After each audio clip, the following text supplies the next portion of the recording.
Assalamualaikum warahmatullahi wabarakatuh. Alhamdulillahirabbil alamin wassalatu wassalamu ala asyrofil anbiya'i wal mursalin wa ala alihi wa ashabihi ajma'in. Allahumma anfa'na bima 'allamtana wa 'allimna ma yanfa'una wa zidna ilman. Ya Allah, berikanlah kepada kami manfaat atas apa yang Kau ajarkan kepada kami, dan ajarkan kepada kami yang memberikan manfaat kepada kami, dan senantiasa tambahkanlah untuk kami ilmu. Alhamdulillahirabbil alamin. Ibu-ibu sekalian, kita bisa bertemu lagi di taklim ini. Semoga Allah Subhanahu wa taala memberikan kebaikan dari pertemuan kita. Kalau bulan kemarin sepertinya di catatan saya itu ada kita dalam pembahasan yang bab atau nomor 12 Ibu, tapi belum selesai. Ibu-ibu sudah membaca di rumah sampai selesai? Ya, sebagai PR sudah selesai membacanya atau belum? Iya. Kan kalau mengulang itu rasanya nggak seru, Bu. Kepengennya lanjut gitu. Di catatan Budian kita sampai di halaman berapa? Bukan halaman berapa? Syarah yang apa, Budian? Yang Imam Nawawi. Iya. Itu ada 10 poin kan ya, Budian ya. Nah, dari 10 poin itu sudah semua atau belum, Budian? Belum. Bismillahirrahmanirrahim. Kita membaca ulang Ibu hadis yang nomor 12, meninggalkan apa yang tidak bermanfaat bagimu. An Abi Hurairah radhiyallahu anhu qala Rasulullah sallallahu alaihi wasallam, min husni islamil mar'i tarkuhu ma la ya'nihi. Dari Abu Hurairah radhiyallahu anhu yang mengatakan Rasulullah sallallahu alaihi wasallam bersabda, di antara kebaikan Islam seseorang ialah meninggalkan apa yang tidak penting baginya. Hadis ini hasan kedudukannya dan diriwayatkan oleh Tirmidzi dan para sahabat lainnya, para imam lainnya. Ibu-ibu sekalian, dalam syarah Imam Nawawi ini kemarin kita membahas beberapa ajaran dari suhuf Ibrahim. Ya. Kalau kita punya buku panduan, kitab suci Al-Quran, di situ isinya bukan hanya perintah-perintah, hukum-hukum syariat, tapi ada kisah-kisah ya Bu, ada kisah Nabi, ada kisah bagaimana kaum, ada kisah bagaimana perjalanan manusia dan lain sebagainya. Nah, kalau dalam suhuf Ibrahim kemarin disebutkan seluruhnya berisi peribahasa. Saya minta Ibu untuk mengulang lagi Ibu. Di halaman berapa kalau di Budian, di Ibu-ibu? 142. Yakni syarah Imam Nawawi. Sabdanya, di antara kebaikan Islam seseorang ialah meninggalkan sesuatu yang tidak penting baginya, yang bukan urusan kita. Kita tidak perlu kepo ya Bu ya. Kita tidak perlu pengen sok memberikan bantuan, sok memberikan solusi gitu. Nah, tetapi kita coba bermuhasabah, kita kembali kepada diri kita. Apa sih yang harusnya kita lakukan tapi ternyata belum dilakukan? Kalau kita sering muhasabah, introspeksi diri seperti itu, maka yang ada adalah kita sibuk dengan urusan diri kita sendiri. Kita tidak sempat untuk memikirkan orang lain, yang orang lain itu pun tidak berpikir. Karena apa? Kita mengada-ada dan kita ingin mencari mana sih titik lemah saudara kita, mana sih kira-kira aib saudara kita. Lalu kita dihembus-hembusi lagi oleh setan sehingga kita memberikan kesempatan kepada hawa nafsu kita untuk lebih mengorek apa yang ada dalam lingkungan atau keluarga ataupun pada diri orang tersebut yang ternyata itu sejatinya membongkar aibnya atau mungkin bergibah. Imam Nawawi tadi menyampaikan dari penggalan hadis ini yang meninggalkan apa yang tidak penting baginya, yakni yang tidak penting dalam urusan agama maupun dalam urusan dunianya. Apakah itu berupa perkataan, perbuatan, ataupun yang lain-lainnya. Ketika bertanya beliau tentang suhuf Ibrahim, isinya apa saja Ibu? Sudah Ibu lingkar-lingkari gitu Bu? Iya. Coba kalau kemudian apa saja intinya Bu? Isinya?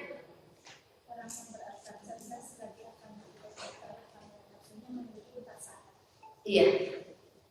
Orang yang cerdas, orang yang pandai, orang yang menggunakan akal pikirannya, maka hendaknya sepanjang kehidupannya dia memperhatikan waktu-waktu yang dia jalani itu. Waktu-waktu yang dia gunakan itu untuk apa saja. Dia perhatikan hendaknya dengan kecerdasannya itu dia selalu menggunakannya untuk melakukan kebaikan-kebaikan dalam 4 hal. 4 hal itu apa saja kemudian? Iya, hendaknya ia mempunyai waktu, menggunakan tenaga, menggunakan pikirannya, menghabiskan waktunya untuk apa? Bermunajat. Bermunajat itu apa sih Bu? Ada saudara Ibu namanya munajat? Iya. Untuk bermohon, meminta kepada Allah Subhanahu wa taala, minta keselamatan, minta dikabulkan doanya. Nah, biasanya kalau ibu-ibu bermunajat itu kapan sih? Punya waktu khususnya kapan? Setiap sholat, selesai sholat berarti berapa menit dalam 24 jam Bu? Iya. Kita rupanya tidak cukup hanya menggunakan waktu munajat itu di waktu ketika sholat ataupun selesai sholat. Kalau ketika sholat atau selesai sholat saja, mungkin ada 15 menit kali 5. Berapa itu Bu? Berapa jam? Nggak nyampe 2 jam. Iya. Padahal waktu kita adalah 24 jam. Tentu di samping kita punya kesempatan bermunajat di setelah sholat atau di saat mengerjakan sholat, kita punya kesempatan lagi kapan Ibu? Di malam hari ada? Ya. Iya. Di malam hari jam berapa Ibu? Jam 3. Iya. Yakin tuh Bu, badan kita bisa diajak bangun jam 3. Insya Allah. Kalau ternyata terkulai Ibu, iya. Kalau ternyata terkulai gimana? Minta maaf pada Allah Subhanahu wa taala. Ibu belum tentu 5 jam kemudian Ibu masih bisa mendoakan temannya. Belum tentu 5 jam kemudian ibu-ibu bisa bersedekah untuk temannya. Jangan-jangan 5 jam kemudian adalah teman-teman pada menyolatkan Ibu, bersedekah untuk Ibu. Sungguh kematian itu kita tidak tahu kapan tibanya, kapan saatnya. Ada di antara ibu-ibu yang ketika dalam penderitaan yang bersangatan lalu terbersih dalam dirinya, aduh kalau aku diwafatkan, wafatkan aku dalam keadaan husnul khotimah. Pas tahun berapa? Pernah ada yang bilang begitu? Karena derita yang dialaminya, karena sakit, karena musibah, karena problem yang bertubi-tubi, lalu rasanya ibu memilih aku meninggal daripada aku hidup. Tapi sakit. Iya. Cuman kok belum dikabul-kabul juga ya. Alhamdulillah masih diberi kesempatan untuk memperbanyak istighfar lagi, untuk membaca sholawat lagi, untuk melakukan kebaikan-kebaikan lagi. Di antara waktu lagi yang digunakan ibu-ibu untuk munajat, kapan ya Bu? Kan malam sudah, waktu sholat sudah. Waktu sholat duha, iya. sambil zikir. Waktu sholat suruh sambil zikir. Ada saat safar ibu, sedekah. Saat perjalanan, Ya. saat ibu menempuh perjalanan kemana, perjalanan jauh, banyak digunakan untuk berdoa, untuk zikir gitu, atau banyak untuk melihat itu pohon-pohon bagus. Aduh itu sawah yang dulu kayak di mana Kerawang itu dulu. Zikir sambil ini Bu, lihat pemandangan astagfirullahaladzim. Iya, ada yang seperti itu, tapi ada yang cuman rasanya itu gerutu. Iya. Mari kita gunakan saat ijabah, saat safar itu juga untuk bermohon, karena itu merupakan saat ijabah juga. Ada lagi apa Bu saat ijabah Ibu? Hujan deras. Hujan deras. Apa bilangnya Bu saat hujan deras? Ibu suka doanya apa saat hujan? Minta aja apa di kesehatan. Ibu meminta kesehatan di antaranya. Ibu berdoa, doanya Allahumma shayyiban. Ibu minta Allahumma shayyiban. Artinya apa sih? Kalau kan ya Allah tolonglah, ya Allah tolonglah itu aja, karena bahasa Arab agak sulit ya. Iya. Bisa bahasa Indonesianya aja. Ya Iya. Allah tolonglah, ya Allah. Nanti mudah-mudahan Ibu diberi kemudahan untuk melafalkan 2 kata saat hujan turun, yakni Allahumma shayyiban nafi'ah. 3 kata. Yang satu udah hafal Allahumma, tinggal 2 shayyiban. Satu lagi nafi'ah. Artinya ya Allah berikanlah curah hujan yang bermanfaat. Nah, ketika bermanfaat, Ibu minta hujannya itu Ibu gunakan apa sih? Ada yang Ibu nadah air hujan? Enggak? Udah nggak perlu lagi nada air hujan. Ibu bilang, Allahumma shayyiban nafi'ah. Ibu biarkan begitu saja kok. Iya, kan tanaman udah kesiram sendirinya. Ibu sengaja nada. Pernah Ibu? Kok masih kecil aja, masih kecil Ibu belum punya ilmu agama banyak. Sekarang Ibu punya ilmu agama yang banyak. Kok nggak dipraktekkan ada air hujan? Untuk nyuci. Iya, Ibu pernah nggak junjung ngangkat dari tanda air hujan 1 ember, Ibu ambil, Ibu minta manfaat daripada air hujan yang Engkau turunkan ini ya Allah. Ibu gunakan mau untuk apa? Mau nyuci piring Ibu, ya kan? Jadi ada listriknya, ya enggak? Iya. Waduh, aku harus angkat-angkat brokku. Iya. Ibu bisa enggak sih Bu?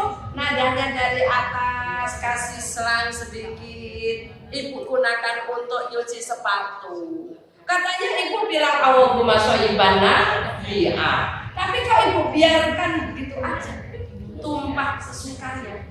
Padahal dengan mewujudkan Allahumma shayyiban nafi'ah, Ibu angkat air, itu ada waktu-waktu, ada kesempatan ibadah gitu apa enggak sih Bu?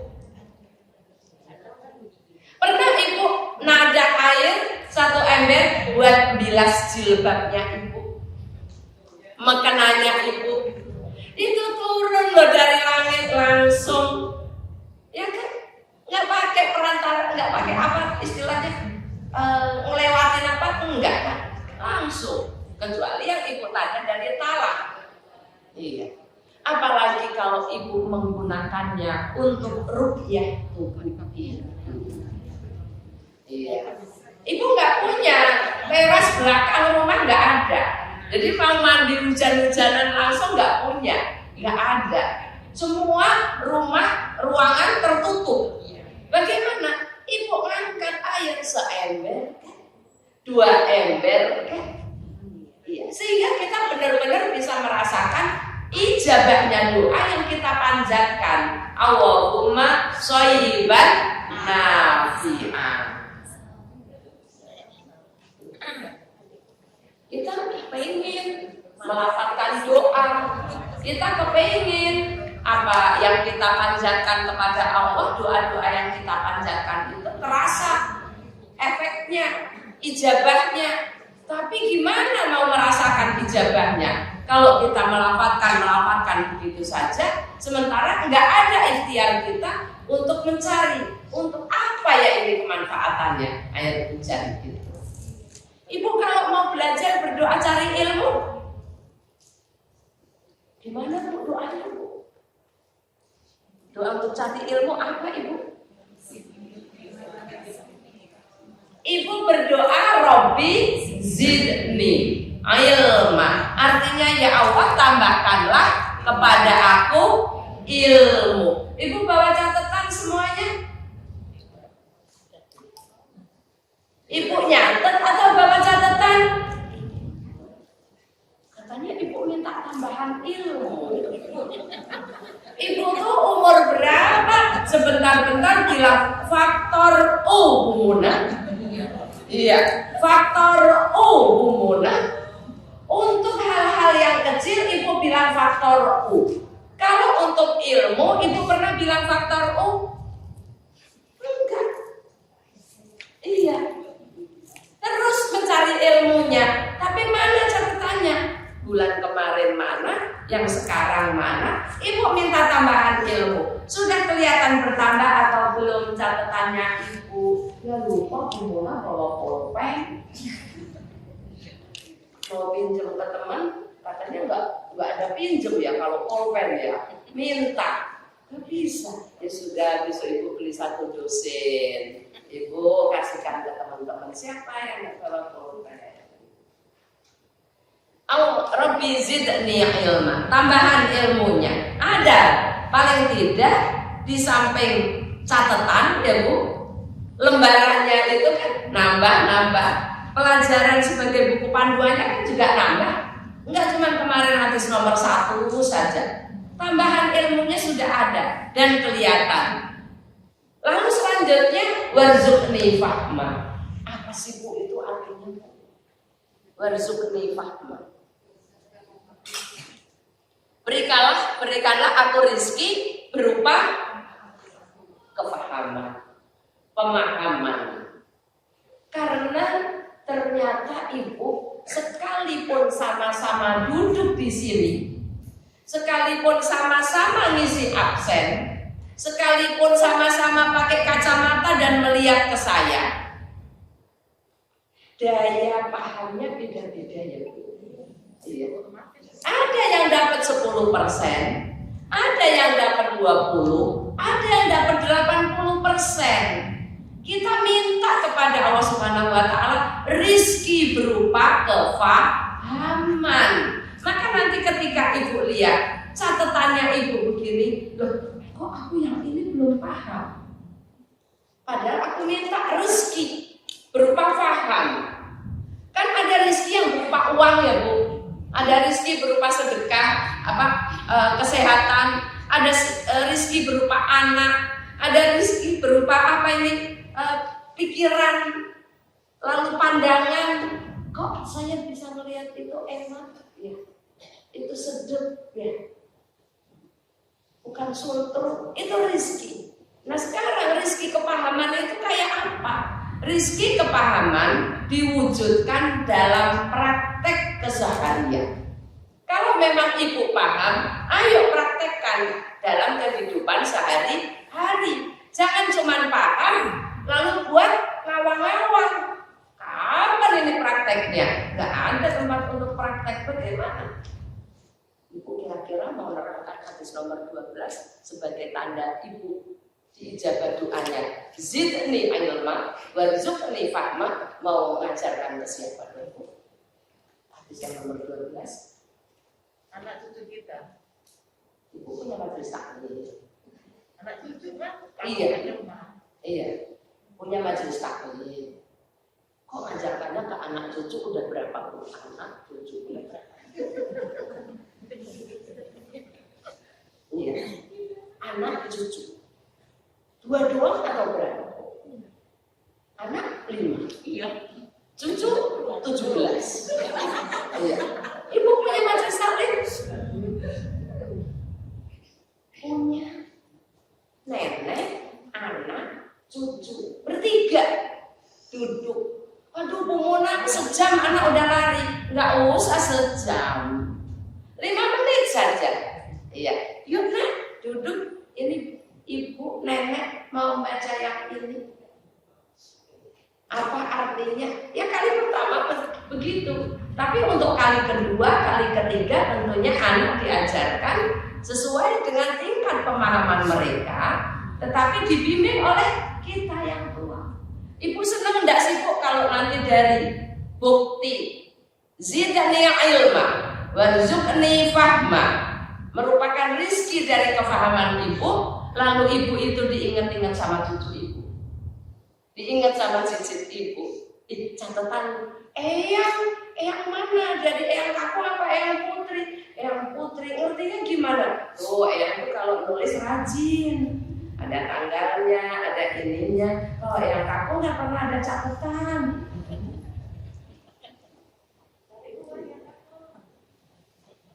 Kita mohon sama Allah Subhanahu wa taala, ternyata doanya bukan hanya Rabbi zidni ilma warzuqni fahma, tapi bagaimana kefahaman kita yang merupakan rezeki itu terus berkesambungan, berkesinambungan, terus sampai ke anak cucu kita.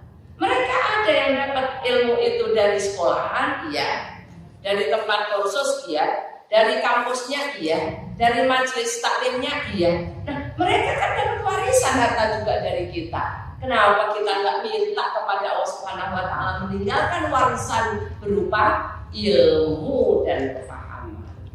Gunakan saat-saat ijabah berdoa.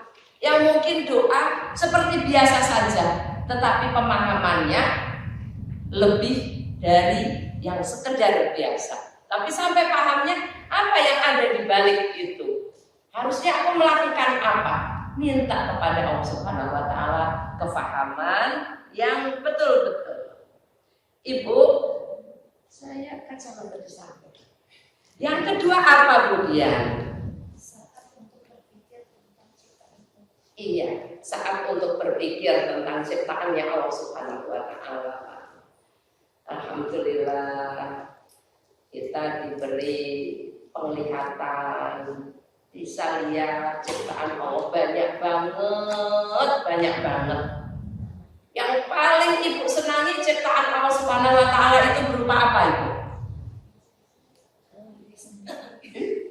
Yang paling senang diri sendiri. Ibu sudah terkagum-kagum sama penciptaan Allah Subhanahu wa taala yang namanya manusia ini. Iya, bersyukur kita diberi sama Allah kesehatan, penglihatan mata, iya, telinga, yang bisa jalan kaki, dan tentu saja hati kita rendah hati. Insya Allah. Ciptaan Allah Subhanahu wa taala dari gunung sampai lautan, sampai apa yang ada di dalam gunung, sampai apa yang ada di dalam lautan, yang ada di atas bumi. Ibu, ada binatang kecil segini ini, Bu, suka segini, tipis, suka berjalan. Apakah selesai hujan atau apa? Katanya pacet. Apa ini pacet? Lintah. Iya, Bu, lintah. Ibu pernah ngapain ketika lintah berjalan menuju kita gitu? Mau masuk ke rumah kita. Udah begini. Iya. Kalau saya gini, Bu, bismillahirrahmanirrahim, maaf ya, aku bunuh karena Allah gitu. Maaf ya, saya bunuh kan. Izin Allah kan, izin Allah. Jadi kita kan berusaha. Izin Allah dulu. Padahal itu belum ngapa-ngapain ibu ya. Dia masih berjalan dari kejauhan sana. Mungkin dia dengan indera apanya pengen menangkap makanan, tapi nggak nyampe di situ. Lalu diketuk. Iya, udah minta. Allah udah kasih jawaban, iya aku maafkan, gitu belum? Insya Allah iya. Yang saya kepengen bertanya itu, Bu, itu kita masih bisa begini, masih bisa menghindar, masih bisa lari, Ibu, masih bisa membuang dia ke sana. Nanti ketika yang demikian itu mendekati kita di usia tua kita tidak bisa apa-apa gitu Bu. Ya, mau mukul nggak bisa, mau nyuruh pergi nggak ada yang bisa, alat untuk apa ke sana nggak bisa, nggak mampu. Sementara anak cucu nggak ada yang di dekat kita, wong kita pengennya sendiri, nggak mau hidup. Di anak pertama nggak mau, di anak kedua nggak mau, ya udah hidupnya sendiri. Kira-kira Bu, di usia sepuh seperti itu ada binatang kayak gitu masih takutnya seperti sekarang ini apa enggak? Kira-kira itu di usia tua. Mungkin kita sudah pasrah.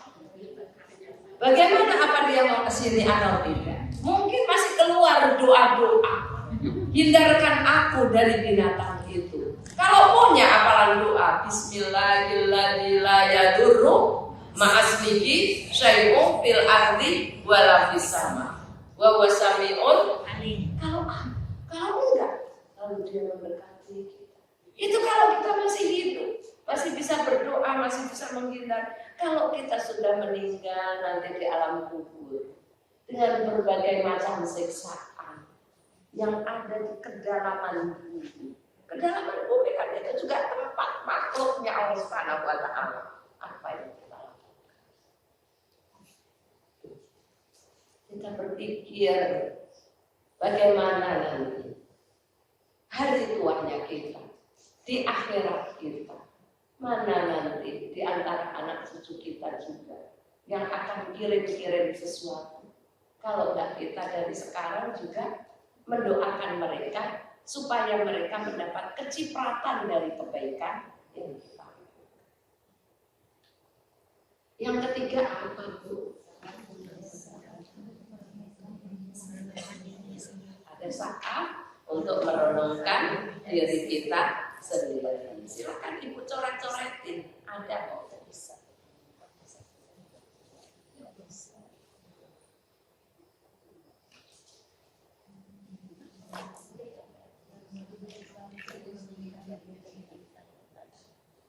Yang keempat,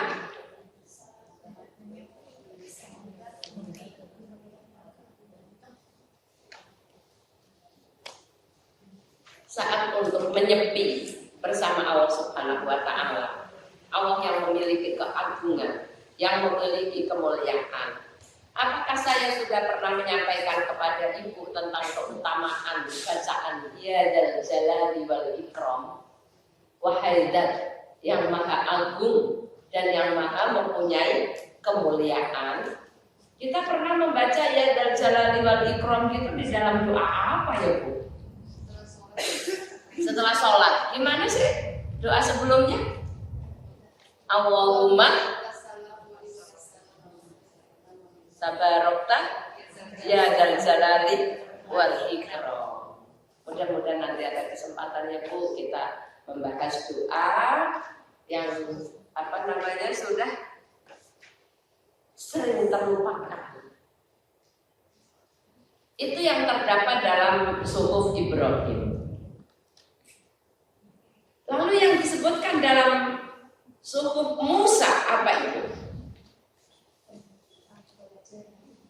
Iya. Aku Abu Dzar bertanya, ayah dan ibuku menjadi tebusanmu. Lalu apakah yang terdapat dalam Suhuf Musa? Beliau menjawab, Suhuf Musa berisikan ibrah, pelajaran-pelajaran yang bisa kita petik kemanfaatannya, kebaikannya. Dan isinya memang ibrah semuanya. Di dalamnya disebutkan, Ibu baca, coba Ibu mengherankan. Bagi orang yang meyakini neraka, bagaimana ia masih bisa tertawa. Ibu-ibu ini semuanya percaya dengan adanya neraka. Percaya apa ada yang enggak?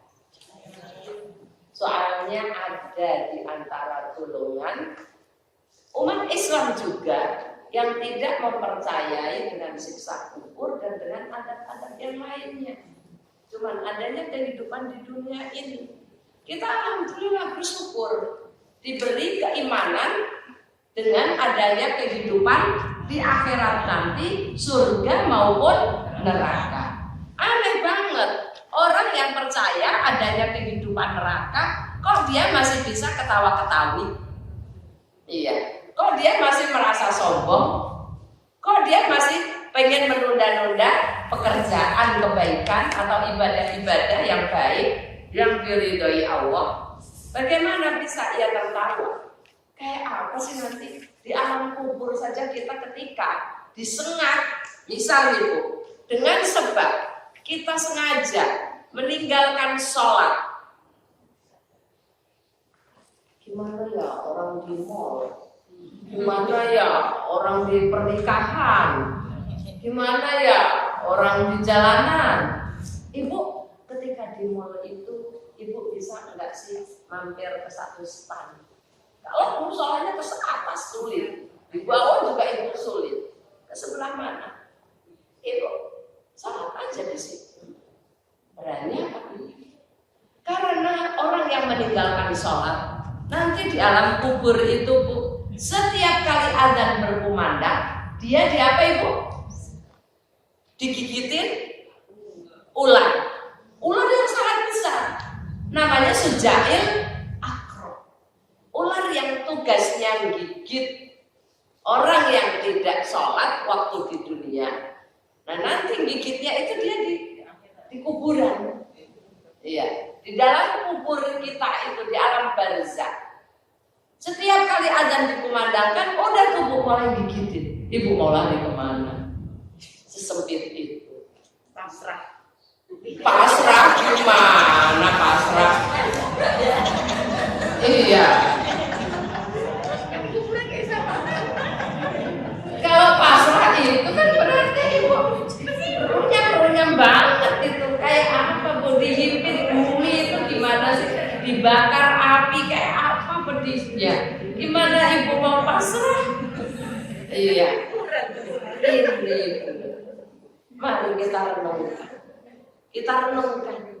Sudah usia seperti ini, kita perhatikan nanti kehidupan di akhirat, di neraka seperti apa, di alam kubur aja udah pedihnya kayak begitu, apalagi di neraka. Sudah nanti diantem-antem di bagian mana? Iya.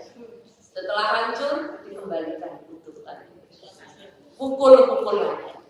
Iya. Ini ada yang dosa mata, ada yang dosa apa, ada yang dosa apa lagi. Iya. Sementara ayat-ayat Al-Qur'annya tentang bagaimana kehidupan neraka banyak. Dan kita minta dihindarkan dari itu. Tapi gimana?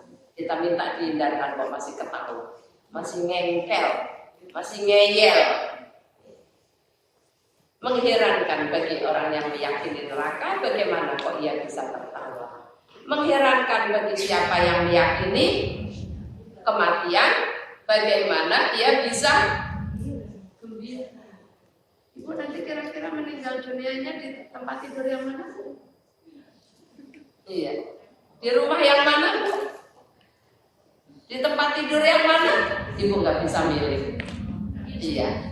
Di rumah yang mana? Enggak bisa milih. Saya pernah cerita belum Ibu tentang perjalanan saya ke pesantren Cijeruk naik kereta? Belum. Masa belum, Bu? Sepertinya belum, Ibu. Iya. Saya itu kalau hari Kamis biasa ke Cijeruk ngajar santri. Udah. Belum, iya. Ngajar santri itu naik diboncengin Om Salam, pakai mobilnya adik ipar saya. Sudah kebiasaan seperti itu. Ini satu hari Pak Salamnya nggak bisa ngantarkan. Sementara anaknya sudah ada di Cijeruk. Iya. Bagaimana saya mau berangkat? Saya harus berangkat. Saya cinta dengan anak-anak. Saya senang dengan Nahu Soro. Saya ingin memahami tentang bagaimana nahu, bagaimana sorof di judul pertama-pertama. Tentang jumlah mufidah Budati, tentang isim fi'il huruf. Itu kan kalau anak modalnya dari awal paham, kesananya insya Allah sangat mudah. Sorof tentang fi'il sofi, fi'il mu'tal, kalau nggak paham gimana?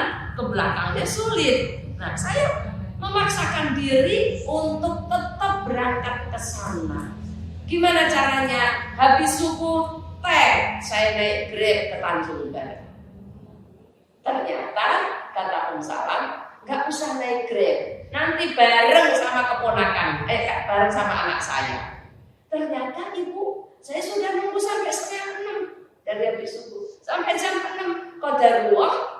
Nggak jadi berangkat anaknya karena ternyata jadwalnya masuk siang itu. Iya.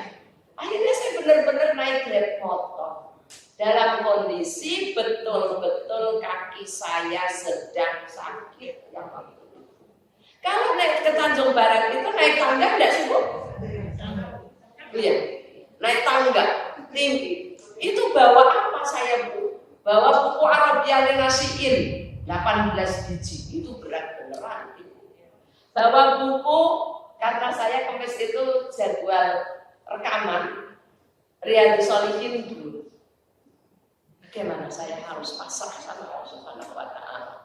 Pasrah, tapi saya ikhtiar minta supaya nanti ada di antara hambamu ya Allah seorang pemuda atau seorang ibu yang bisa membawakan barang-barang saya. Sudah, alhamdulillah alhamdulillah di sana. Alhamdulillah sudah di dalam kereta Bogor. Alhamdulillah turun. Ibu, rupanya di Bogor barusan hujan berus banget, itu baru reda.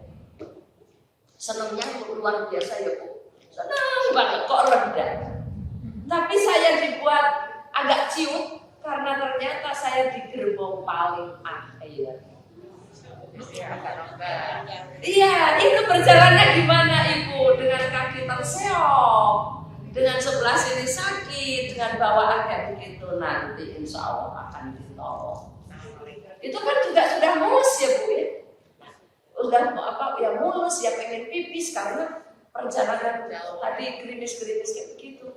Ya Allah Ibu sampai Bogor, terus kata keponakan saya yang di Cijeruk, sudah Dena, saya dipanggilnya Bude Muna, nanti pakai Grab mobil sampai BNR. Nah, betul lah saya sampai BNR naik mobil. Tapi Bu, mobil itu nyari saya berputar-putar nggak ngeliat, saya juga nggak ngeliat. Saya juga ada di depan, di tempat shelter Grab itu. Tapi dia nggak ngeliat, saya juga nggak ngeliat. Telepon. Iya, baru aja saya lewat situ. Baru saja kan nomornya ini. Nah, sampai di BNR saya dijemput sama anak Pak Salam dengan mobil. Karena kan dari BNR itu terus nanti perjalanan ke pesantren naik ya Bu. Lalu nanti akan turun gitu. Qadarullah lagi Ibu. Ternyata mobil yang menjemput saya ini tidak tahu kalau bannya itu apa Bu?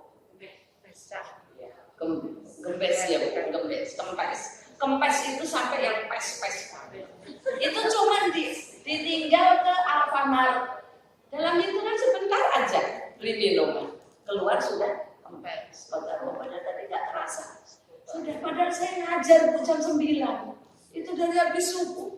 Nah sekarang sama keponakan saya sudah dicarikan Grab motor untuk naik. Wah dia diajak ngobrol enak, dia tentang pesantren ngerti, apa gitu ngerti. Sudah naik, alhamdulillah selamat. Turun Bu, hampir sekilo, nggak bisa turun. Apa namanya grade-nya, nggak berani. Kondisi kaki saya seperti apa Bu? Harus turun, harus bawa barang. Akhirnya saya kayak pengantin sunatan Bu. Iya, dia yang membawakan itu semua. Saya ada di dekatnya dia. Dia juga takut kan dengan kondisi saya. Maksudnya apa Bu yang mau saya sampaikan? Ternyata kita itu digiring sama Allah Subhanahu wa Ta'ala untuk menuju takdir itu seperti itu. Kakak saya bilang Zoom saja. Kamu lebih ngirit. Enakan Zoom. Kata siapa? Lagi ini Zoom, ini linknya sudah aku buatkan. Saya nggak marem, Bu. Anak kelas 1 SMP diajarin nang musara pakai Zoom. Kayak apa ini linknya nanti? Ternyata kayak begitu. Kita pasti akan disampaikan di tempat itu, walaupun perjalanannya harus muter-muter, walaupun harus capek. Nah, nanti kematian yang akan menjemput kita itu juga begitu. Kan kita nggak bisa pilih mau mati di tempat tidur yang mana, mau memilih kita akan ditemani oleh siapa, nggak bisa kita. Maka kalau di dalam setiap saatnya kita tidak ada keinginan untuk selalu melakukan kebaikan, khawatir, Bu. Ternyata di saat itu kita sedang menuju digiring oleh Allah Subhanahu wa Ta'ala dalam kematian, menuju kematian. Berubah. Siapa yang tahu kalau ini nanti di antara kita ada yang meninggal dunia ya? Enggak, Bu Mama, belum ada tanda-tanda. Oke, Ibu, belum ada tanda-tanda untuk kematian. Tapi kan selalu ada tanda-tanda takdir yang kamu rasakan itu baik atau buruk. Iya. Kalau perjalanan saya seperti ini, kata Ibu takdir baik atau buruk? Perjalanan saya Grab, nunggu, nggak jadi ya Bu ya. Grab, motor dapatnya nggak mobil karena macet nanti. Turun di Tanjung Barat, kok nggak pasar Minggu. Terus tambah lagi Bu, Bogor, gerbang terbelakang dan saya nggak tahu sama sekali. Bogor, ternyata jauh banget. Grab, ternyata mobil rodanya begitu. Grab lagi naik bisa, pas turun baik Bu. Biasanya untuk kebaikan itu memang cobaannya macam-macam. Kalau kita sabar, insya Allah aman. Siapa yang mengatakan baik, Bu? Cuma satu Ibu tuh. Karena saya pernah alami Bu. Iya. Di Bogor. Iya. Melihat saudara yang meninggal. Iya. Muter-muter nggak ketemu. Terus kita bilang sama adik saya, percayalah. Iya. Insya Allah kalau tujuan kita baik, Allah akan menentukan. Iya. Kita tanya ke pasar, Iya. jauhan, sudah lewat, Iya. jadi sampai berjam-jam. Ada ketemu juga. Alhamdulillah. Itu alasan benar kalau untuk kebaikan insya Allah akan menentukan. Ibu, kenapa sih pakai diputer-puter? Siapa tahu kalau langsung ketemu, Ibu mendapati rencana Allah Subhanahu wa Ta'ala yang ternyata itu sebetulnya sangat baik, tapi Ibu nggak siap. Mungkin seperti itu, maka dibuat muter. Nah, kalau saya kok Mbak Muna kok nggak kapok? Kok saya kok nggak kapok? Saya masih nyoba lagi. Karena saya meminta kepada Allah Subhanahu wa Ta'ala di setiap jengkal yang saya lewati berisi tasbih, tahmid, itu nanti akan menjadi saksi saya. Ya kan Bu? Ya kayak perjalanan itu. Karena ada yang tidak menggunakan untuk tasbih, tahmid, tidak menggunakan untuk sholat, tidak menggunakan untuk apa. Nah sementara kita nanti pas sidang, pas apa kan didatangkan tuh saksi-saksi. Nah, mana ini saksi-saksi kita? Maka saya kepengen lagi yang seperti ini. Berikanlah aku kemudahan untuk melakukan kebaikan yang dipakai dengan perjuangan. Semoga nanti dari perjuangan itu kita bisa lagi mendapatkan kebaikan-kebaikan. Rasanya kalau cuma duduk saja begitu, anteng saja, kita bisa. Ini yang saya kepengen tekankan, sungguh mengherankan. Orang yang meyakini adanya kematian, bagaimana ia bisa bergembira? Sementara kematian itu tadi, kita nggak ngerti ya Bu. Mau ada di mana, dengan siapa, kondisinya bagaimana. Saya sedang ditakdirkan oleh Allah, kemarin siang, itu cucu saya sakit. Dan istri dari keponakan saya sudah menangis. Saya cuma bilang, sebelum diputuskan dibawa ke rumah sakit, sholatlah istiqomah. Karena dengan istikharah itu membuat kita tambah plong karena dibimbing oleh Allah Subhanahu wa taala. Kalau terjadi ternyata nanti di sini, oh sudah penuh, aku tadi sudah istikharah. Ternyata sudah penuh, harus pindah ke rumah sakit lain lagi. Sebelum berjalan dengan mobil, sebelum kita melangkah, istikharah dulu. Rasanya kan ini anak kan udah menggeh-menggeh kayak begitu, tapi istikharah dulu. Minta kepada Allah Subhanahu wa taala diberikan kemudahan. Sehingga ketika nanti ada takdir yang bagaimana kita itu sudah tidak menyesali, tapi sudah menggunakan waktu-waktu itu untuk kebaikan. Alhamdulillah di situ dimudahkan.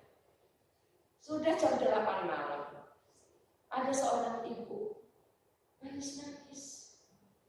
Kan cucu saya di gawat darurat, samping ibu-ibu nangis-nangis. Saya nggak bisa membayangkan. Ibu itu kecelakaannya di Kuningan. Kuningan itu jauh enggak? Jauh. Kok bisa dibawa ke rumah sakitnya di Pratama itu apa dekat Komsen itu? Iya. Mitra keluarga Pratama. Iya. Kok sampai di situ? Kayak apa dia merasakan sakit kaki kanannya? Ternyata takdir Allah Subhanahu wa taala memang membawanya rumah sakit mana nggak bisa, rumah sakit mana nggak bisa, yang bisa di sini. Nah itu sepanjang waktu itu kan dia sudah merasakan kayak apa lututnya dari lutut sini sampai kaki-kaki sini ya Bu ya.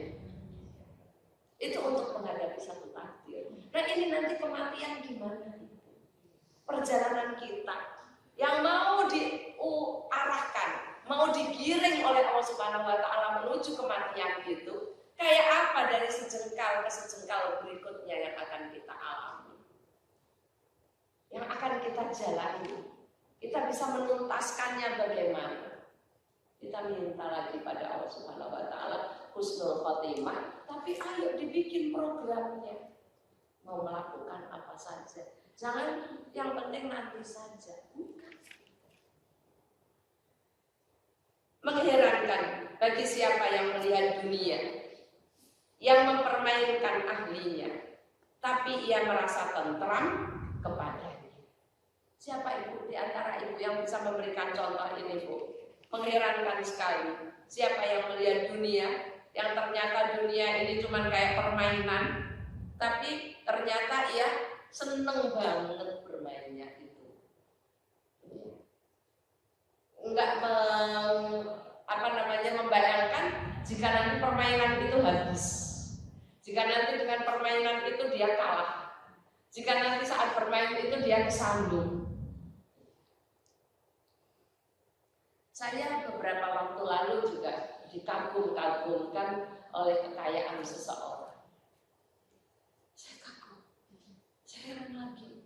Dia ini punya, dia ini punya, dia ini punya, dia ini punya, dia ini bisa, dia ini bisa, dia ini bisa. Pas terakhir aku masih bersyukur karena aku diberi iman. Sementara dia tidak sama sekali beriman. Sekarang kita, kalau bandingannya bukan orang yang kafir, sesama kita, kayak apa kualitas keimanan kita masing-masing? Yuk kita minta sama Allah Subhanahu wa taala dari bulan ke bulan, dari tahun ke tahun, nambah imannya. Sebagaimana ibu minta dalam doa tadi, zidni ilma. Saya hari Sabtu itu jarang, bisa dibilang tidak pernah atau jarang saya mengajar di pasar Minggu. Qadarullah saya harus menggantikan Mbak Asma. Seperti sekarang ini, saya menggantikan Mbak Asma. Ternyata Bu, saya itu kayak kesedot-sedot untuk bertemu dengan seorang ibu itu yang dari tahun 17 sudah tidak ngaji. Dari tahun 17. Dulu dia terkagum-kagum dengan saya. Karena saya memberikan materi, materi kayak begini, dia kagum banget. Lalu dia mengaji lagi. Bahkan dia sampai ke bahasa Arab. Selasa siang bahasa Arab, berapa kali di atas bahasa Arabnya. Selasa siang kajian pernah, Selasa yang pas kajian bahasa Arab juga pernah. Nah itu kok dia nggak datang. Saya berusaha untuk berbisik kepada ibu, siapa kira-kira yang tahu rumahnya. Ternyata ada 2 orang ibu yang tahu tapi merahasiakan. Saya minta ibu, kalau ibu tahu, saya mohon dikasih alamat atau nomor telepon. Karena saya tuh pernah klik dengan dia di satu hal, bukan benci, bukan apa, tapi ada cocok, ada kecocokan. Lalu saya cari ibu, alhamdulillah bertemu. Beliau itu tadinya kayak kamera. Dan ketika suatu hari Asia mau berangkat sekolah, saya belum punya makanan. Dia itu datang dari pasar Minggu membawa makanan, dan itu bisa buat sanggup anak saya. Itu kan berarti satu hutang budi yang luar biasa untuk saya. Sekarang beliau ibu hidup cuma di satu kamar, tidak punya apa, nggak punya apa. Sampai daster pun bukan, ada beberapa tapi sobek. Saya lihat, saya minta maaf Pak. Ternyata seperti ini. Tapi yang mengagumkan saya, aku masih beriman kok belum. Ngerti berimannya gimana? Aku tahu bahwasanya iman itu naik turun. Aku pernah 1 tahun pengen bunuh diri, selama 1 tahun pengen bunuh diri. Karena aku mengurung, nggak ada orang yang tahu gimana. Dan tadinya dia begini, artis, itu badannya langsing, artis, sekarang sudah gemuk. Jadi orang udah nggak bakalan ngerti kalau ternyata itu adalah dia. Itu Bu, ternyata ya Bu, dulunya kayak begini. Membuat kita silaunya luar biasa. Dia nggak punya suami apa? Itulah yang sangat menakutkan. Ketika dia ikut taklim, aku nggak siap dengan pertanyaan ibu Mona. Kalau Bu Mona bisa menjamin jamaah taklimnya tidak menanyakan itu, saya ngaji. Tapi kalau enggak, saya dia tidak berani keluar, ibu. Keluar kemana nggak berani. Anak dikirim ke nenek jauh. Suami tak tahu. Enggak bisa untuk mencari suami. Kita doakan semoga dia juga nantinya diwafatkan dalam keimanan. Kadang sakit-sakit, kadang bagaimana. Saya berjanji mau ketemu lagi, tapi dia bilang kalau ketemu nggak usah lewat pintu yang sini. Aduh, kalau nggak pintu sini bagaimana saya nggak bisa kalau nggak lewat pintu sini. Ini cuma di dunia. Alhamdulillah kalau ternyata diperlihatkan sama orang supaya kita bisa mengambil ibrah. Ternyata dunia itu seperti ini. Saat kaya pada dekat, saat jatuh terpuruk kayak begitu pada dekat mencari. Tapi kalau Allah Subhanahu Wa Taala mendekati terus, gitu. Jadi kita mintain saja. Dunia mengherankan bagi orang yang yakin dengan qadar. Ternyata ia marah dengan takdir. Saya waktu hari apa Bu Dati kita membahas tentang istikharah itu ya Bu? Hari Selasa. Kita membahas tentang istikharah. Sholat istikharah. Nah istikharah itu kan minta supaya dipilihkan mana yang baik ya Bu. Kita sudah sholat istikharah. Kalau ternyata yang kita dapati adalah takdir yang buruk, gimana dong Bu? Kita mau marah sama Allah Subhanahu Wa Taala? Alhamdulillah kita punya surat Al-Baqarah. Ya kan? Bisa saja di antara kamu membenci terhadap sesuatu, padahal ternyata di situ ada kebaikan yang banyak. Bisa saja kamu sangat menghendaki atau sangat mencintai sesuatu, ternyata di situ keburukannya Dan berapa banyak yang kamu rasakan sengsara itu sebagai sesuatu yang nestapa, sesuatu yang sangat menyedihkan. Ternyata cuma dalam beberapa bulan, beberapa tahun, kamu mengalami kesuksesan yang luar biasa. Kesuksesannya bisa saja bukan materi ya Bu. Kesuksesannya bisa saja bukan berupa anak keturunan, tapi ternyata kamu dijauhkan dari kekufuran. Senantiasa bersyukur. Maka nikmati seluruh takdir yang kamu jalani itu. Baik yang terasa susah, bagaimana kita berusaha untuk menikmatinya, maupun yang terasa nikmat, supaya kita tidak sombong dan angkuh. Mana lagi ini Ibu? Mengherankan bagi orang yang yakin dengan penghisapan kelak, tapi ternyata dia tidak beramal. Kalau saya ngedarin nih Bu, kenceng nih Bu, saya putarkan sekarang. Ada nih Bu yang mau beramal Bu? Tasnya siapa dong yang boleh diputar ini? Tasnya siapa? Tasnya Ibu. Beneran ini Bu? Boleh Bu? Saya minta infak dari ibu-ibu sekalian, boleh? Boleh kan Bu dia? Dompetnya Ibu dikelilingi. Iya. Iya, beneran. Kita kan harus praktek ya Bu ya. Harus praktek. Mengherankan bagi orang yang yakin dengan hisab kelak, tapi ternyata dia tidak mau beramal. Beramal yang sekarang paling mudah adalah beramal sedekah. Beramal sedekah. Ibu ada mau beramal apa? Mau sholat 2 rakaat, silakan. Mau sedekah lebih banyak lagi, silakan. Kok hubungan kok lancang banget? Nanti sama Bu Dati boleh nggak nih sama Bu Titu? Nggak apa-apa kan Bu?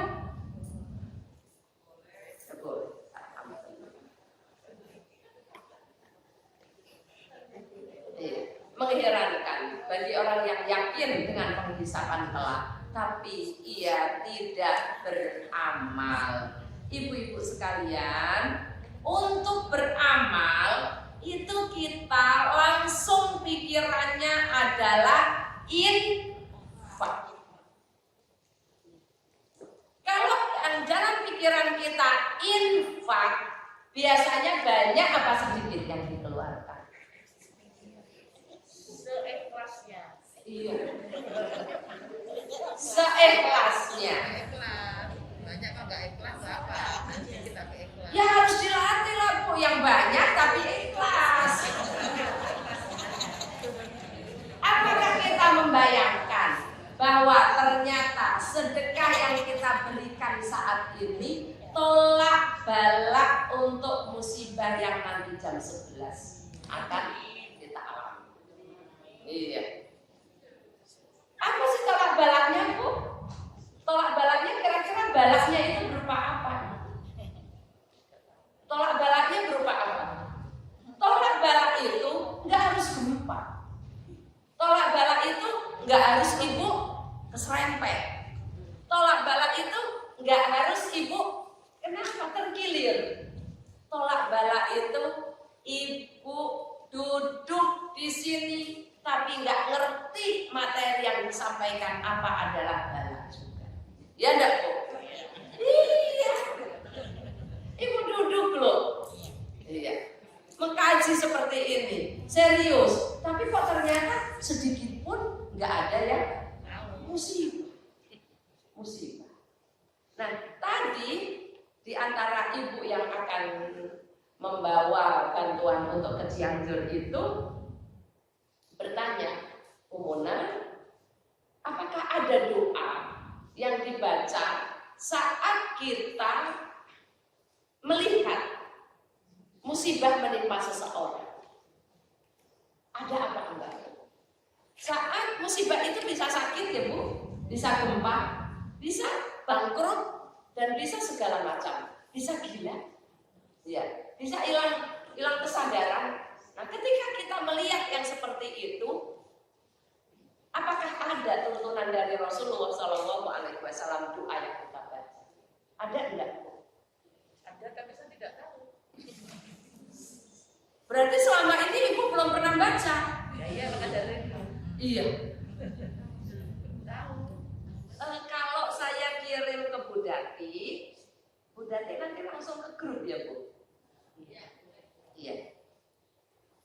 Saya cuma mau menyampaikan tentang sedikit ini kok dibaca sedemikian Rasulullah mengajarkan gitu. Padahal ini kan bisa menyinggung perasaan. Saya kirim ke Bu Dati.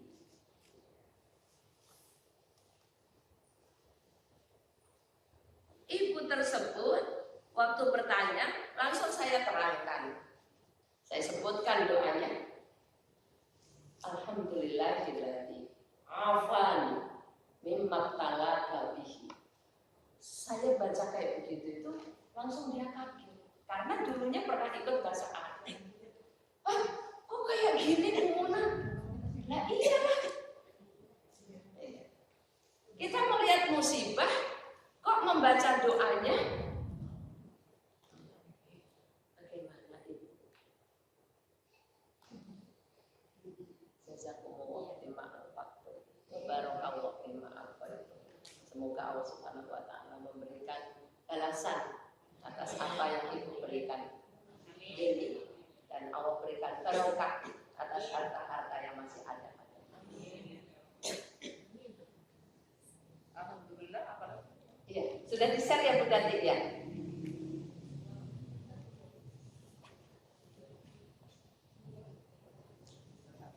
Ada lagi nomor ibu siapa ya Bu di sini ya? Alhamdulillahilladzi afani. Ya.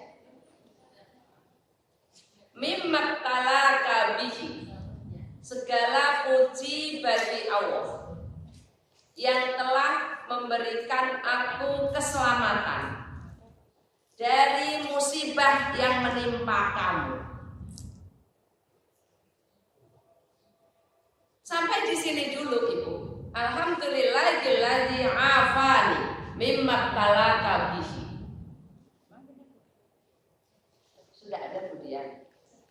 Iya, artinya coba dibaca lagi. Bu Feriani atau Bu Dian yang baca? Iya.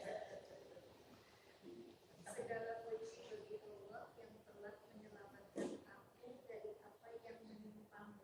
Iya, di situ ada kata ibtala, menjadi bala. Ibu kalau kita, misalnya saya sakit nih, saya jatuh, lalu ibu membaca doa, Alhamdulillahilladzi afani mimma talaka bihi gitu Bu. Tersinggung enggak sih kira-kira saya ibu baca doa kayak gitu? Alhamdulillah yang telah menyelamatkan aku dari musibah yang menimpa kamu. Ada tersirat syukurin lo sakitnya itu gue selamat gitu. Ada enggak? Kalau yang sedek iya Bu. Kenapa Ibu? Kalau saya membaca ke ibu nih, ibu nih lagi sakit, meriang, kurang sehat gitu. Lalu saya baca doa, segala puji bagi Allah yang telah menyelamatkan aku dari musibah yang kena kamu.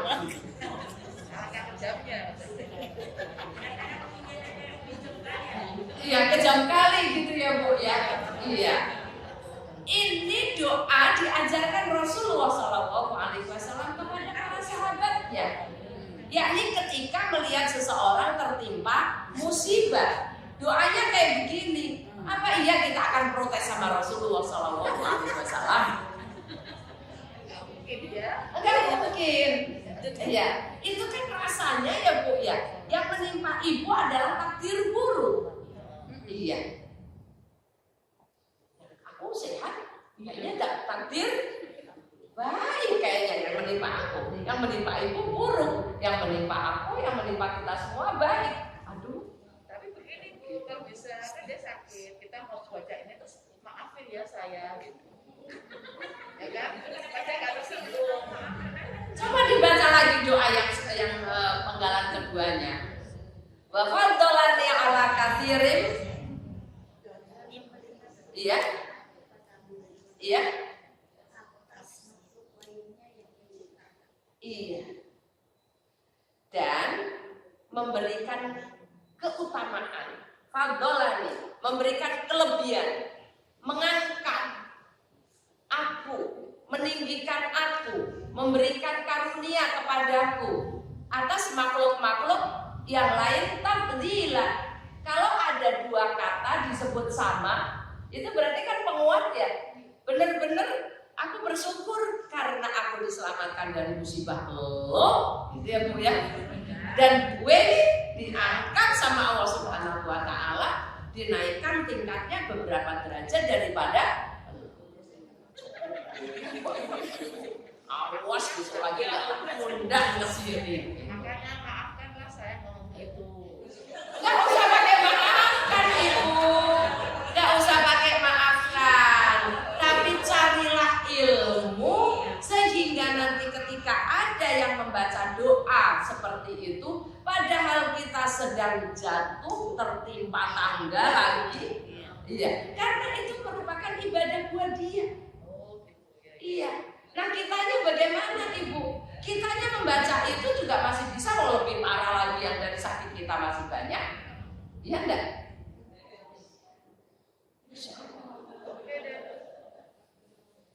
Ini doa bagus banget Ibu. Tapi karena kita belum mengerti maka tersinggung. Kita tersinggung. Ingat loh, kamu sudah diberi kesehatan. Kamu diselamatkan dari musibah gempa. Kamu diselamatkan dari apa? Ada yang mati di antara anggota keluargamu. Kamu diselamatkan dari ini, kamu masih bisa memberi, kamu masih bisa apa? Kan berarti kita dituntut untuk melakukan kebaikan lebih banyak lagi. Lalu ada pertanyaan, Bu Muna, kalau untuk kita baca kayak begini, bacanya bisik-bisik saja. Iya, bacanya di dalam hati saja dulu, karena mereka kan belum punya ilmu. Kalau mereka belum punya ilmu, ada yang ngerti bahasa Arab, ya babak belur lah. Iya. Apalagi itu nanti disampaikannya di komunitas apa saat dia megang mic, marah banget. Iya. Baca di dalam hati kamu supaya kamu bisa banyak bersyukur. Kamu tidak dikasih cobaan seperti itu mungkin karena kamu nggak kuat. Saya bertanya lagi pada ibu-ibu, Bu, ketika kemarin gempa kan ada yang merasakan, ada yang nggak merasakan ya? Iya. Yang merasakan, merasa apa dong Bu? Merasa, aduh, gue kayaknya disayang sama Allah bisa merasakan. Yang nggak merasakan, apa dosaku ya? Atau sebaliknya, yang merasakan bilang, apa dosaku ya? Itu kan yang kena itu Cianjur. Kok aku di sini merasakan? Ibu Allah mau menimpakan itu kan nggak pakai nanya dulu lo berdosa atau enggak ya? Karena Allah Subhanahu Wa Taala sudah punya ilmu. Sebelumnya sudah punya ilmu. Sekarang juga sudah punya ilmu bagaimana tentang kondisi kamu dan teman-teman kamu dan masyarakat. Dan untuk kedepannya Allah Subhanahu Wa Taala tahu apa tidak Ibu? Ya tahu lah. Tahu. Yang kemarin tahu, yang sekarang tahu, yang besok lagi. Ngapain kamu marah sama takdir Allah yang sekarang sedang kamu rasakan? Ngapain kamu bisa suudzon kepada Allah Subhanahu Wa Taala? Padahal Dia satu-satunya zat yang menjadi pelindung, yang ngurusin kamu, yang memberi rezeki kamu, yang menuntaskan problemmu. Kan itu dengan istighfar, dengan istighfar. Saya tanya ibu-ibu yang pada mau berangkat, ibu sudah pada istighfar belum? Sudah memutuskan mau ke Cianjur, sudah istighfar belum? Bu Muna, istighfar itu kan kalau buat ragu, bukan saat ragu, tapi saat sudah punya ketetapan. Sehingga nanti ketika ternyata takdir yang kita rasakan itu adalah buruk, kita tidak bersuudzon kepada Allah Subhanahu wa taala. Tapi kita minta kepada Allah Subhanahu wa taala untuk meningkatkan kesyukuran kita lagi, karena ternyata musibah yang menimpa kita itu baru segitu. Hanya masalah dunia, bukan masalah agama. Kalau masalah dunia, ya mungkin rumahnya hancur, anaknya mati, sakit. Kalau masalah agama, itu lebih berat. Karena aku diajak melakukan kebaikan, ntar dulu. Karena aku diajak untuk sholat, nanti aja. Karena aku diajak untuk ngaji, masih muda, belum umroh, belum haji. Kalau ngaji mah nunggu umroh, nunggu haji. Aku bertanya, ayah dan ibuku sebagai tebusanmu, apakah masih tersisa? Apakah masih ada dari ajaran-ajaran yang terdapat dalam suku keduanya? Suku keduanya itu suku siapa dan siapa, Ibu? Suku Ibrahim dan Musa. Beliau menjawab, ya masih ada wahai Abu Dzar, yakni beruntunglah orang-orang yang membersihkan diri. Surat Al-A'la ayat 14. Apa sih bahasa Arabnya, Ibu? Qad aflaha man tazakka. Ternyata di antara isi suhuf Ibrahim, isi suhuf Musa, ada yang diabadikan di dalam Al-Quran. Isinya apa? Qad aflaha man tazakka. Beruntunglah orang yang membersihkan diri dengan beriman. Membersihkan diri dengan beriman, Ibu, tidak hanya cukup iman, tapi harus ada wujudnya. Mana wujudnya dari keimananmu itu? Ibu, berarti ketika takbir buruk yang kita alami, kita lihat, kita rasakan, itu kita harus merubahnya menjadi ini suatu kebaikan. Harus dirubah. Ibu-ibu suka bilang sama putra-putri ibu, kalau jatuh itu bilangnya apa? Sakit kan ya? Sakit. Terus ibu bilangnya apa? Enggak sakit gitu ya. Pakai kebalikannya kan? Enggak ngomong sakit apa? Ya enak kan? Enggak apa-apa kan? Kenapa sih bilang kayak gitu? Kan benar-benar sakit bagi anak itu. Iya. Kok ibu bilang gimana? Enak kan? Untuk apa, Ibu? Untuk membesarkan hatinya. Hati mamanya, hati mbahnya, atau hati anaknya? Hati anaknya. Kok Ibu ngajarin anakmu? Bohong ya? Ya. Kalau anak yang belum paham saja Ibu ajari sedemikian rupa, berarti harusnya si nenek nggak tahu dong. Ya kan? Ya. Neneknya juga langsung optimis. Ada kok nanti tempat periksa. Nanti diberi kesembuhan. Iya. Bukan kita cuma nyuruh orang lain, apalagi anak kecil. Ada suka dimarahin juga menurut tangga. Hati-hati katanya. Iya. Dimarahin anaknya. Iya. Kita belum membayangin. Kalau nanti malaikat bilang, oh si dulu di dunia nggak hati-hati. Iya. Gimana tuh? Kalau nanti di alam kubur, nanti dari sepuhnya kita dibilang, ada yang membisikkan, kamu sih dulu nggak jaga makanan, kamu sih mondar mandir ke sana, apa istilahnya Bu, kuliner. Kalau nanti dibilang kayak begitu, marah kita, tersinggung. Pas dapat takdir, nanti kita banyak muhasabah. Kita wujudkan keimanan itu dalam perilaku sehari-hari. Sampai ayat terakhir. Lalu Abu Dzar masih mengatakan, ayah dan ibuku sebagai tebusanmu. Sekarang wahai Rasulullah, berilah aku wasiat. Dia menjawab, wasiatnya ada berapa ya Bu? Wasiatnya ada 8. Wasiat yang pertama, bertakwalah kepada Allah, karena takwa itu merupakan pokok segala urusan.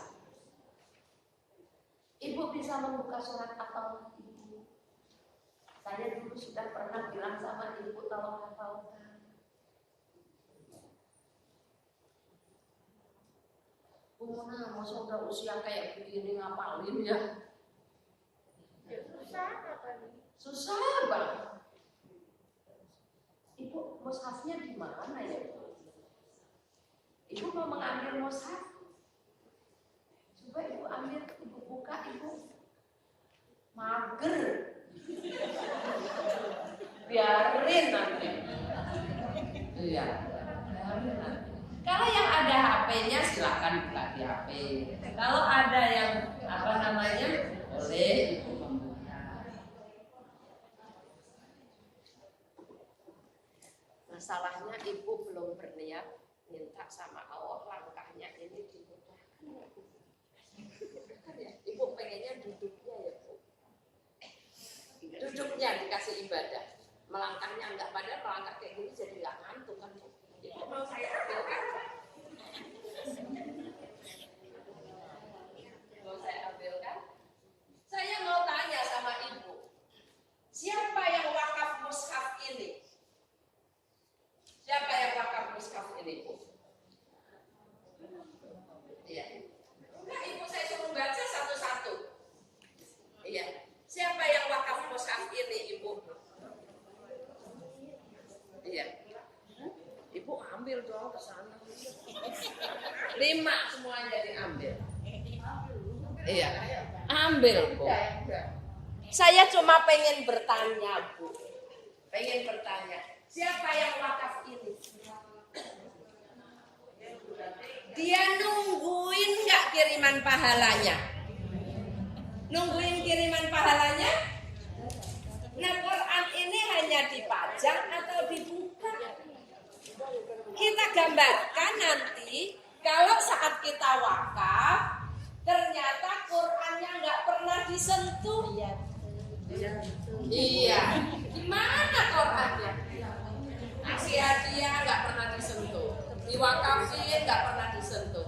Mudah-mudahan yang wakaf ini atas nama siapa? Beliau merasakan di alam kuburnya. Beliau merasakan kemanfaatannya baik di dunia maupun di akhirat nanti. Tapi kalau utuh di situ dari 1 bulan, 2 bulan, 3 bulan, 4 bulan, setahun, 2 tahun, gimana dong? Maka kita minta setiap rezeki kita itu berbarokah. Kalau makanan bukan basi, nggak dibuang. Kalau yang berupa seperti ini, ya dibaca ya dibaca. Dari ayat 1. Iya, sudah ketemu Ibu. Iya, sudah hafal, alhamdulillah. Ibu kalau hafal di depan. Iya.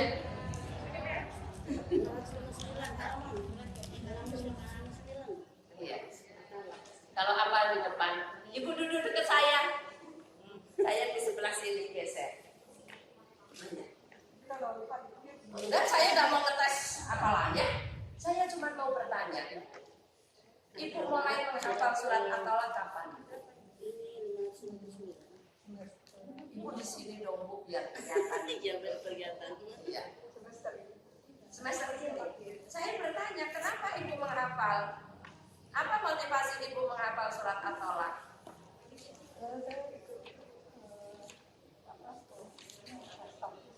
Ikut kelas tahfidz. Kalau nggak ikut kelas tahfidz, dihafal nggak? Belum tentu termotivasi. Jadi karena terpaksa Ibu melakukan. Oh enggak. Ya kita kan sebagai Muslim ya Bu, mau tidak mau menghafal, membacanya. Saya mau minta dari kemanfaatan yang ayat 1 Ibu. Ayat 1 ya. Iya.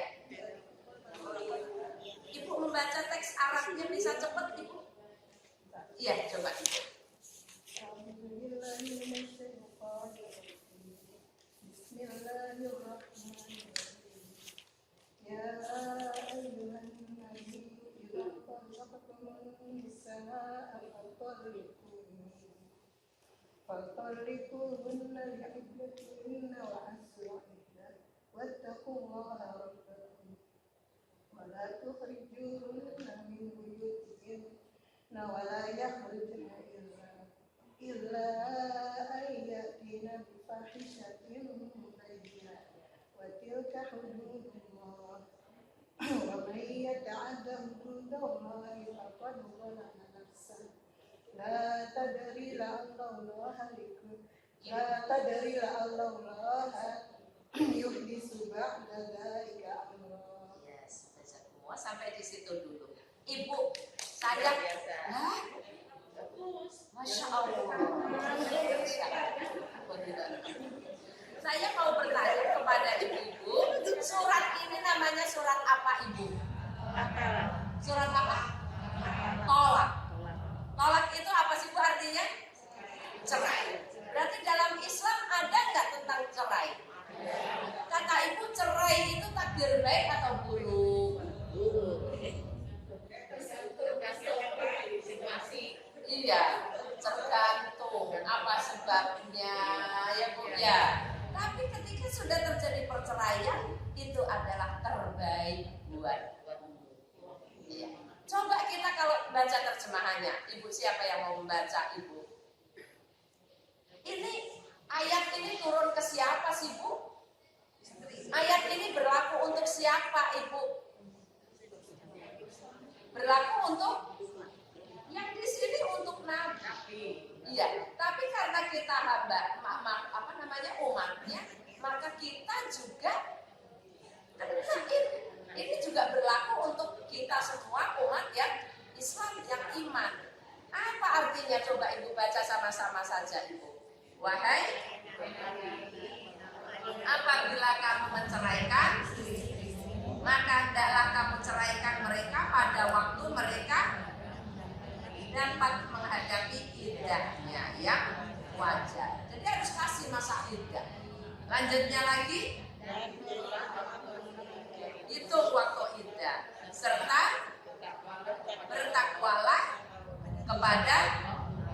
Iya, kita di saat sudah bercerai, kita masih disuruh tetap bertakwa. Sementara tadi ibu wasiat masih ada lagi tambahan, pertama disuruh bertakwa.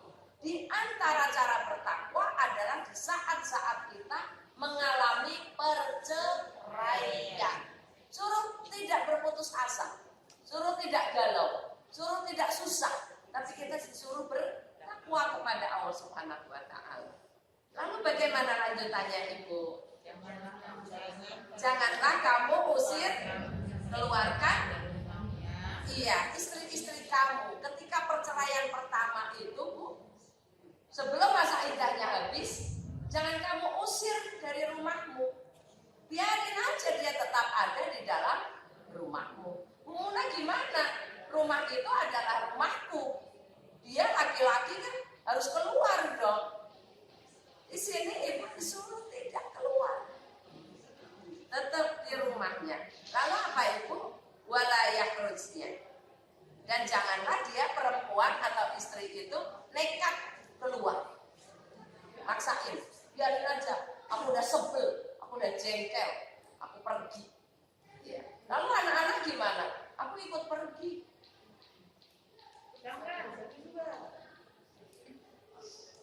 Illa ayyatina bi fahishatin mubayyinah. Apa artinya ibu? Kecuali istri kamu itu mengerjakan perbuatan yang keji. Lanjutan artinya ibu baca. Watilka, dan itulah. Halo ibu-ibu masih bersama kita. Itulah hukum-hukum Allah, dan barang siapa melanggar hukum-hukum Allah maka sesungguhnya dia telah berbuat zalim. Yang melanggar peraturan Allah Subhanahu wa Ta'ala, yakni menceraikan istri lalu ngusir keluar. Padahal masih iddah, masih cerai pertama. Dia berarti telah berbuat zalim. Alhamdulillahirabbil alamin. Ibu nanti bulan depan ingatkan saya ngetes tes hafalannya Ibu satu-satu. Enggak Ibu, enggak. Saya cuma mau minta di setiap sampai ayat 5 ini apa faedahnya? Bukan faedah, Ibu baca aja lah terjemahnya. Alhamdulillah, rabbil alamin. Jazakumullahu khairan katsiran.